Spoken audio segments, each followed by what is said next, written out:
तो नमस्कार साथियों, आज के इस वीडियो में हम लोग जानने वाले हैं कि आखिरकार क्या है आर्टिकल 142 और क्यों ये इतना ज़्यादा चर्चा में बना हुआ है। और उपराष्ट्रपति जी हमारे जो हैं जगदीप धनखड़ जी, उन्होंने इस आर्टिकल को कह दिया है एक न्यूक्लियर मिसाइल। और आखिरकार क्यों है और क्या कारण है जो इस समय पर इतनी ज़्यादा सुप्रीम कोर्ट के इस आर्टिकल की चर्चा हो रही है। संविधान में इस आर्टिकल का जिक्र है, लेकिन फिर भी जगदीप धनखड़ जी इस आर्टिकल को कह रहे हैं एक न्यूक्लियर मिसाइल। तो क्या है ये आर्टिकल और क्या है ये मुद्दा, या ये आप लोग को मैं बताता हूँ। देखो हुआ क्या ना, देखो कुछ समय पहले सुप्रीम कोर्ट ने एक फैसला दिया। उस फैसले में ये कहा कि अब से कोई भी विधेयक, देखो जैसे हमारे देश में कोई भी एक बिल जो पास होता है ना, वो पहले एक हाउस से पास होता है, दूसरे हाउस से पास होता है, और अगर स्टेट में है तो वहां से वो गवर्नर के पास जाता है साइन होने के लिए। और गवर्नर को अथॉरिटी है कि वो या तो बिल को साइन कर दे, या फिर वो उसको अगर लगता है तो वो प्रेसिडेंट के लिए पास ऑन कर सकता है कि इस बिल को प्रेसिडेंट देखकर वो अप्रूव करेंगे, तो ये हो सकता है। लेकिन बीते कुछ दिनों में हुआ क्या कि जो तमिलनाडु स्टेट है ना, वहां पर जो जो गवर्नर है, ठीक है, जो गवर्नर है ना, उन्होंने क्या किया कि वो 10 से 12 बिल वो सिर्फ अपने पास दबा कर बैठ गए, और वो ना तो उन पर कुछ साइन कर रहे ना कुछ कर रहे। जब उनसे बोला गया तो उन्होंने ये बिल प्रेसिडेंट को पास ओवर कर दिया, और अब प्रेसिडेंट से बिल साइन करवाना बहुत बड़ी चीज हो गई। तो यहाँ पर जो स्टेट गवर्नमेंट थी ना, वो काफी ज्यादा परेशान हो गई, और फिर वो चली गई सुप्रीम कोर्ट। और सुप्रीम कोर्ट ने अब ये आदेश दिया है कि अब से जो गवर्नर के पास जो भी बिल आएंगे ना, उनके ऊपर उनको 3 महीने के अंदर, मतलब 3 मंथ्स, उनको 3 महीने, 3 महीने का एक लॉक इन पीरियड दे दिया कि मतलब 3 महीने के अंदर आपको इसके ऊपर कोई ना कोई फैसला लेना है। और सेम एज बोल दिया गया प्रेसिडेंट के लिए कि अगर प्रेसिडेंट के पास भी बिल भेजे जाते हैं तो उनके पास भी इस चीज़ के लिए 3 महीने होंगे कि उसके ऊपर कोई ना कोई उनको फैसला देना है कि ये बिल रिजेक्ट करना है, ये बिल रखना है, इस बिल में संशोधन करना है, चाहे कुछ भी हो। जगदीप धनखड़ जी को ये बात अच्छी नहीं लगी कि प्रेसिडेंट को कोई भी ऑर्डर कैसे दे सकता है। आखिरकार प्रेसिडेंट को ऑर्डर देने का पावर सुप्रीम कोर्ट को किसने दिया, और सुप्रीम कोर्ट ऐसा कैसे कर सकता है कि वो एक टाइम ड्यूरेशन में बांध दे प्रेसिडेंट को।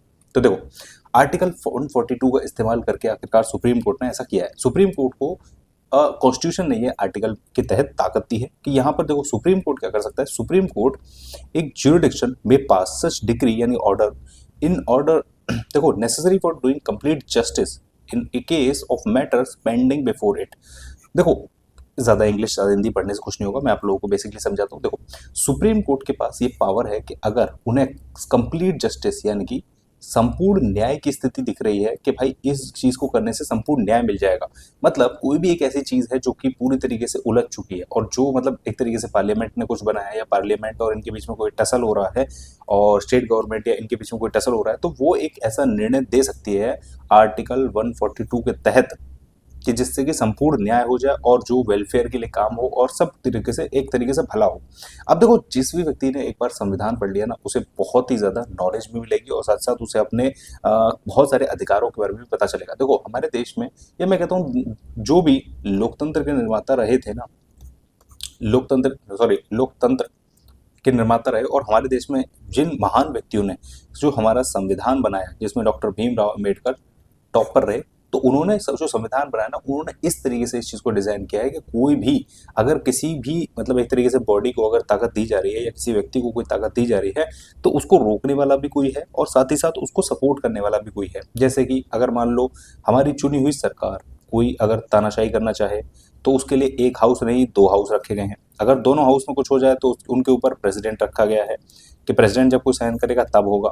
और अगर मान लो ये सब भी आपस में अगर कुछ मतलब कर लें तो फिर सुप्रीम कोर्ट रखा गया है, ठीक है। और उसके अलावा जनता तो है ही है कि भाई जनता फिर इन सब चीज़ों को रोक सकती है अपने वोट का ताकत का इस्तेमाल करके। तो सब लोगों को इस तरीके से दिया गया है। और साथ ही साथ सुप्रीम कोर्ट को हमारे हमारे जो संविधान है उसमें संविधान का संरक्षक बताया गया है। तो देखो आर्टिकल 142 ये कहता है कि जब भी ऐसी स्थिति उत्पन्न हो जाए कि जहां पर संपूर्ण न्याय की आवश्यकता हो, तो ऐसा ऑर्डर सुप्रीम कोर्ट पास कर सकती है जिससे संपूर्ण न्याय होने की स्थिति पैदा हो जाए, मतलब या फिर संपूर्ण न्याय हो जाए। तो इन चीज़ों के लिए सब आर्टिकल 142 का इस्तेमाल किया जा सकता है। और ये कब तक लागू रहेगा, तो ये तब तक लागू रहेगा जब तक संसद उसके ऊपर कोई नया कानून ना बना दे। संसद उसके ऊपर कोई नया कानून ना बना दे, या उसको ठीक तरीके से अपनी तरीके से ठीक ना करे। जैसे अभी हुआ क्या है कि ये जो इनके 12-13 बिल थे ना, उसमें से 3 से 4 बिल तो सुप्रीम कोर्ट ने कह दिया हम तुम्हारे बिल साइन करके दे रहे हैं और तुम जाके अपना काम करो, आपको गवर्नर की जरूरत साइन करवाने की जरूरत नहीं है, आपको गवर्नर की जरूरत नहीं है, हमने साइन करके दे दिया, अब वो साइन करके अब वो चल जाएंगे। अब इस पर जब तक सरकार कानून नहीं बनाती है तब तक तो सुप्रीम कोर्ट का ऑर्डर ही मान्य होंगे। क्लियर है।